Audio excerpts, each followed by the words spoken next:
నమస్తే, this is Saurya. Welcome to our channel. ఈ రోజు మనతో పాటు సీనియర్ జర్నలిస్ట్ దాము బాలాజీ గారు ఉన్నారు. వారితో మాట్లాడదాం. నమస్తే సార్. నమస్తే అండి. సార్, చిరంజీవి గారు అలాగే ప్రభాస్ గారు హైకోర్టుకి వెళ్ళారు అని చెప్పేసి అంటున్నారు. అంటే అసలు ఏ నేపథ్యంలో వెళ్ళారు? ఎందుకంటే ఇప్పుడు మూవీ రిలీజ్లు ఉన్నాయి, సంక్రాంతి సందడి నడుస్తూ ఉంది. సో దేనికి వెళ్ళారు అసలు అనేది? ఈసారి సంక్రాంతికి దాదాపు 7 సినిమాలు ఉన్నాయి. ఉమ్, సో ఇందులో ప్రధానంగా మనకి తెలుగులో చెప్పాలంటే మన గారు, శంకర్ మన మన వరప్రసాద్. శంకర్ వరప్రసాద్ గారు, తర్వాత ద రాజా సాబ్, ఆ, ఈ రెండు బాగా బజ్జున్నాయి. అయితే ఇక్కడ ఏమైందంటే తెలంగాణ ప్రభుత్వం ముందు నుంచి కూడా కన్ఫ్యూజన్ లో ఉన్నట్టుగా ఉంది. అంటే ఉమ్, టికెట్ రేట్లు పెంచడానికి సంబంధించి మంత్రి ఏమో అసలు నాకు తెలియదు, పెంచినట్టుగా కూడా తెలియదు, ఇక మీద పెంచమంటాడు. అంతకుముందు రేవంత్ రెడ్డి అసెంబ్లీలోనే అనౌన్స్ చేశాడు ఉమ్, పుష్ప 2 అప్పుడు అసలు ఇంక టికెట్లే పెంచమని. మళ్ళీ ఓజీకి వీటికంతా పెంచారు. మళ్ళీ మొన్న బాలయ్య సినిమాకి కన్ఫ్యూజన్ అని నడిచింది, ఉంటుందా లేదా, షో వేస్తారా లేదా. ఉమ్, ఈ కన్ఫ్యూజన్ వల్ల కూడా బాలయ్య సినిమా దెబ్బ తగిలింది. సో ఈ కన్ఫ్యూజన్ ఉంది. మధ్యలో కోర్టుకి కూడా ఒక పాలసీ ఉన్నట్టు కనబడదు. ఉమ్, జడ్జిని బట్టి ఆ జడ్జి ఏమనుకుంటే వద్దంటే వద్దు, మళ్ళీ ద్విసభ్య ధర్మాసనానికి అంటే బెంచ్కి వెళ్తేమో బెంచ్ ఒకలాగా మళ్ళీ ఉంటుంది. ఇచ్చింది, సింగిల్ జడ్జి ఏమో ఆపేశాడు. అంటే అసలు ఏంటి దీనికి సంబంధించి ఒక పాలసీ ఏదైనా ఉండాలి కదా, అటువంటి పాలసీ ఏమీ కనబడలేదు. ఉమ్, ఆంధ్రాలో ఆ ప్రాబ్లం లేదు. ఆంధ్రాలో క్లియర్గా పాలసీ ఉంది. ఉమ్, అంతకుముందు జగన్ కూడా అదేదో పెట్టుకున్నాడు 100 కోట్ల బడ్జెట్ ఇది అని. అట్లాగే ఇంక చంద్రబాబు ప్రభుత్వం ముందు నుంచి కూడా సినిమా వాళ్ళ పట్ల లిబరల్గానే ఉంటారు. ఉమ్, సో కాబట్టి అక్కడ ఏం ప్రాబ్లం లేదు. కానీ తెలంగాణలో ఇప్పుడు ఈ 2 సినిమాలకి ప్రాబ్లం అయింది. ఎందుకంటే బిగినింగ్ వీళ్ళకి ఎక్కువగా సినిమా రిలీజ్ అయ్యి ఫ్లాప్ టాక్ అంటే బాగాలేదని టాక్ వచ్చే లోపలే మ్యాక్సిమం డబ్బులు సంపాదించాలనేది ఇవాళ మోడల్. ఉమ్, సో అంటే ఫస్ట్ 3 రోజులు కలెక్షన్, ఫస్ట్ వీక్ కలెక్షనే మ్యాక్సిమం రావాలి. ఎందుకంటే మళ్ళీ బ్యాడ్ అని వెళ్ళిపోయి కలెక్షన్ తగ్గిపోతాయి. అవును. కాబట్టి అందుకనే ఇప్పుడు ప్రీమియర్ షో వెరీ ఇంపార్టెంట్. అట్లాగే ఫస్ట్ 10 రోజులు టికెట్ రేట్లు పెంచుకోవడం కూడా ఇప్పుడున్న మోడల్లో ఈ సినిమాలకు ఇంపార్టెంట్. ఉమ్, ఎందుకంటే ప్రతి ఒక్కరు 100 కోట్లు ఖర్చు పెట్టి తీస్తున్నారు. ఫర్ ఎగ్జాంపుల్ ద రాజా సాబ్కి 400 కోట్ల బడ్జెట్, 400 రావాలి కదా.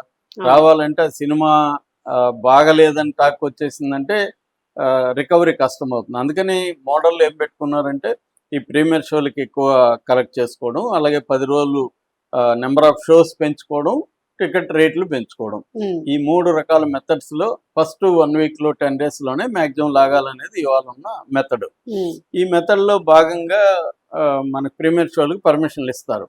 కానీ తెలంగాణలో ఇటు ప్రభుత్వం కన్ఫ్యూజన్లో ఉంది, ఇటు హైకోర్టు కూడా కన్ఫ్యూజన్లో ఉన్నట్టుగా మనకు కనబడుతుంది. ఈ నేపథ్యంలో ఇప్పుడు ఏమైందంటే మొన్న బాలయ్య సినిమా అఖండ 2కి సింగిల్ జడ్జి ఒక తీర్పు ఇచ్చాడు. అదేంటంటే క్యాన్సిల్ చేశాడు, ప్రీమియర్ షో లేదు, పెంచుకోవడానికి లేదని. ఉమ్, అప్పుడు అసలు అల్లు అర్జున్ అప్పుడే అర్లీ మార్నింగ్ షోలు, లేట్ నైట్ షోలు ఉండకూడదని కూడా హైకోర్టు చెప్పింది. ఉమ్, మళ్ళీ అది జరుగుతూ ఉంది. అయితే ఇప్పుడు సింగిల్ జడ్జి చెప్పాడు, అఖండ తర్వాత ప్రొడ్యూసర్లు మళ్ళీ దానికి వెళ్తే అది సస్పెన్స్లో పెట్టారు సింగిల్ జడ్జిది. ఇప్పుడు ఆ తీర్పు అయితే ఉంది అలాగే. అందుకని ఇప్పుడు ఆ తీర్పు ఉంది కాబట్టి ఇటు మన శంకర్ ప్రసాద్ గారికి తర్వాత రాజా సాబ్కి ఇది వర్తించదు. ఉమ్, కాబట్టి ఇప్పుడు వీళ్ళు ఏం చేశారు, మామూలుగా హోమ్ సెక్రటరీకి అప్లికేషన్ పెట్టుకున్నారు. హోమ్ సెక్రటరీ ఏంటంటే ఇప్పుడు హైకోర్టులో ఇలా ఉంది కదా, మీరు హైకోర్టుకి అప్రోచ్ అయ్యి తెచ్చుకుంటే క్లియరెన్స్ నేను ఇస్తానని హోమ్ సెక్రటరీ చెప్పాడు. ఉమ్, సో ఇప్పుడు అందుకని చిరంజీవి అండ్ ప్రభాస్ హైకోర్టులో నిన్న అత్యవసరంగా విచారించమని వేశారు. ఎందుకంటే టైం లేదు కదా. అవును. సో అత్యవసరంగా విచారించమంటే హైకోర్టు అత్యవసరంగా విచారించడానికి ఒప్పుకోలేదు. ఒప్పుకోకుండా ఈ రోజుకి దాన్ని పోస్ట్పోన్ చేసింది. ఈ రోజు ఈవినింగ్ లోపల తీర్పు వచ్చే అవకాశం ఉంది. అంటే వీళ్ళు అడిగింది ఏంటంటే మా ఉదయం 4 గంటల షో ఉండాలి.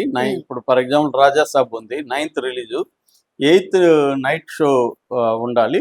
తర్వాత మార్నింగ్కి 4 గంటల నుంచి షోలు పడాలి. ఓకే. సో అప్పుడు నెంబర్ ఆఫ్ షోలు ఎక్కువ పడతాయి. ఉమ్, అది వీళ్ళు అడిగింది. అట్లాగే ప్రీమియర్ షోకి సింగిల్ స్క్రీన్లో 800 రేటు, మల్టీప్లెక్స్లో 1000 పెట్టుకుంటామని అడిగారు. ఉమ్, మామూలుగా జనరల్గా అందరూ అదే చేస్తుంటారు. అట్లాగే 9th నుంచి 11th వరకు 105 రూపాయలు సింగిల్ స్క్రీను, 132 రూపాయలు మల్టీప్లెక్స్. ఉమ్, తర్వాత 12th నుంచి 18th వరకు 62 రూపీస్ సింగిల్ స్క్రీను, 89 రూపీస్ మల్టీప్లెక్స్కి మల్టీప్లెక్స్. పెంచుకోవడానికి అనమాట. ఉమ్, ఎక్స్ట్రాగా. ఆల్రెడీ 250 అంటే దానికి ఎక్స్ట్రాగా ఇంకొక 90 రూపాయలు. అవును. సో అది వాళ్ళు అడిగారు ఇప్పుడు. హ్మ్. అది ఇస్తారా లేదనేది తెలియదు. సార్ 800 అంటే ఎక్కువే అనుకుంటా కదా సార్ ముందు. 800 ఫ్యాన్స్కి ఎక్కువ. చూసేది ఎవరు? ఫ్యాన్స్. ఇంకెవరైనా ఫస్ట్ డే చూడాలని అనుకునే వాళ్ళు ఫ్యాన్స్ ఎక్కువ వెళ్తారండి. కాబట్టి వాళ్ళకి 1000 రూపాయలు అనేది వాళ్ళకి ఏమీ పెద్ద విషయం కాదు. అదే చెప్తున్నా, స్టార్స్ ఏం చేస్తారంటే ఫ్యాన్స్ జోబిలోంచి డబ్బులు లాగడం అనేది వాళ్ళు చేసే కార్యక్రమం. ఫ్యాన్స్ కి వాళ్ళ అభిమానాన్ని చెల్లించే అనుకోవచ్చు మనం. వాళ్ళు హ్యాపీగానే చెల్లిస్తారు. అభిమానం అనేది ఊరికే రాదు కదా, కాస్ట్ పే చేయాలి. ఇక రెండవ విషయం ఏంటంటే ద రాజాసాబుకు సంబంధించి ఒక షాకింగ్ వార్త బయటకు వచ్చింది. అదేంటంటే ఇప్పుడు మనకి రాజాసాబు, ఇటు జననాయకుడు తెలుగులో విజయ్ది లాస్ట్ మూవీ, ఈ రెండు రిలీజ్ అవుతున్నాయండి ఒకే రోజు. మామూలుగా అయితే మనకి నార్త్ అమెరికాలో తెలుగు సినిమాకి బాగా మార్కెట్ ఉంటుంది, తమిళ కంటే కూడా. రెండోది జననాయకునికి ఆల్రెడీ బ్యాడ్ నేమ్ వచ్చింది ట్రైలర్ వచ్చినాక. ఎందుకంటే అది మన బాలకృష్ణ దాని ఏమంటారు భగవంత్ కేసరిని కాపీ కొట్టి తీస్తారు రీమేక్ అని. సో మళ్ళీ పాత చింతకాయ పచ్చడి అదే అంత గొప్ప సినిమా కాదు, దాన్ని కాపీ కొట్టి మా ముఖాన్ని కొట్టామని తమిళ వాళ్ళు కూడా కామెంట్లు పెడుతున్నారు. అలాంటి సినిమాకి బడ్జెట్ ఉండకూడదు మామూలుగా.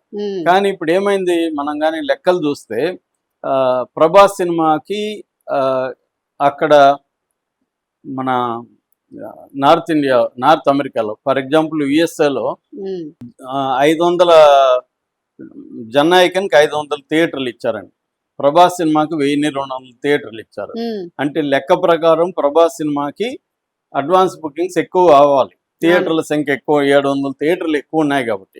కానీ అది జరగలేదన్నమాట. జననాయకన్కి 800 టికెట్లు, 8 లక్షల డాలర్లు వసూలైతే అడ్వాన్స్గా.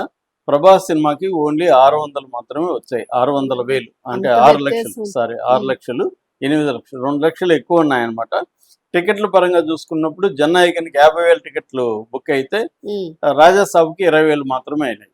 అంటే క్లియర్గా ప్రభాస్ ని డామినేట్ చేస్తున్నాడు విజయ్. మామూలుగా అయితే ప్రభాస్ ఆల్రెడీ 1000 కోట్ల సినిమాలు 2 ఉన్నాయి, 600 కోట్లు గ్రాస్ ఒకటి ఉంది ప్రభాస్ది. అంటే ప్రభాస్ పొటెన్షియల్ ఎక్కువ విజయ్తో పోలిస్తే. విజయ్ది ఇప్పటి వరకు 1000 కోట్ల క్లబ్లోకి వెళ్ళలేదు. అయినా కూడా ఈ సినిమాకి అంత బడ్జెట్ లేదని చెప్పొచ్చు. ఏది రాజాసాబ్కి ఎక్స్పెక్టేషన్స్ అయితే చాలా పెట్టుకున్నారు, ఇక్కడ పెట్టుకున్నారు. కానీ ఇంటర్నేషనల్ గా మార్కెట్ లో ఏదైనా ఇంపార్టెంట్, మార్కెట్ ఎలా స్పందిస్తుంది అనేది ఇంపార్టెంట్. మన ఫ్యాన్స్ మీడియా అని ఇదేముంది మ్యానిపులేట్ చేయొచ్చు, కానీ మార్కెట్ అది వేరే ఆలోచిస్తుంది. రియల్ మార్కెట్ ట్రేడ్ అంటారు, ఆ ట్రేడ్ ఎలా రియాక్ట్ అవుతుంది అనేది వెరీ ఇంపార్టెంట్. ఆ రకంగా ప్రభాస్ ఈ సినిమాకి అంత బడ్జెట్ అయితే అక్కడ కనబడట్లేదు. మలేషియాలో కూడా జననాయకనికి చాలా బాగుంది. మలేషియాలో తమిళ వాళ్ళు ఎక్కువ ఉంటారు. 24 గంటల్లోనే 110,000 టికెట్లు అమ్ముడుపోయినాయి జననాయకని. అంటే విజయ్కి చాలా బజ్జు ఉంది. విజయ్ సినిమా అది పాతగా ఉన్న అది ఉన్నా, ఈ మన రాజాసాబ్ సినిమాకేమో బజ్జి లేదనమాట. ఎందుకంటే ఇది మన శంకర వరప్రసాద్ ఏమో అది తెలుగు సినిమానే, అదేమి వాళ్ళు పాన్ ఇండియా సినిమా అని ప్రొజెక్ట్ చేయట్లేదు. క్లియర్ గా తెలుగు సినిమా లాగా రిలీజ్ చేస్తున్నారు. బడ్జెట్ కూడా ఆ రేంజ్ లోనే పెట్టుకున్నారు. కానీ ఇది అట్లా కాదు. ఇది 400 నుంచి 450 కోట్ల బడ్జెట్ సినిమా. ఇది పాన్ ఇండియా లెవెల్లో అయితేనే కలెక్షన్లు వస్తాయి. ఎప్పుడు కూడా ప్రాపర్ గా పాన్ ఇండియా సినిమా చేస్తేనే మనకి కలెక్షన్ రావాలి. అట్లా కాకుండా పాన్ ఇండియా సినిమా అని చెప్పి తెలుగు వాళ్ళకి మాత్రమే కనెక్ట్ అయితే అఖండ 2 అదే పరిస్థితి. ఓన్లీ తెలుగు రాష్ట్రాల్లోనే అది 90 కోట్లు పైన చేసింది తప్ప మిగతా రాష్ట్రాలన్నింటిలో కలిపితే 4-5 కోట్లు కూడా చేయలేదు. సో అందుకని అది ఫ్లాప్ అవడానికి ప్రధాన కారణం అదే. ఎప్పుడైనా పాన్ ఇండియా సినిమా ఎవరైనా ప్లాన్ చేస్తే అందరికీ నచ్చే విధంగా ఎలిమెంట్స్ దాంట్లో పెట్టగలరు. సో ఇప్పుడు ఇది ఒక టెన్షన్ పడుతున్నారు ఫ్యాన్స్ రాజాసాబ్కి, ప్రభాస్ ఫ్యాన్స్. ఏంది ఇంత ఇది ఉందని. అంటే విజయ్ బాగానే గట్టిగా పోటీ ఇస్తున్నట్టుగా మనకు అర్థమవుతుంది. మామూలుగా విజయ్ పోటీ ఏం లేదనుకున్నారు, కానీ దీనికైతే గట్టి పోటీ అయితే కనబడుతుంది. ఆ మేరకి రాజాసాబ్ మీద కొంత దెబ్బ పడే అవకాశం అయితే కనిపిస్తుంది. Thank you sir.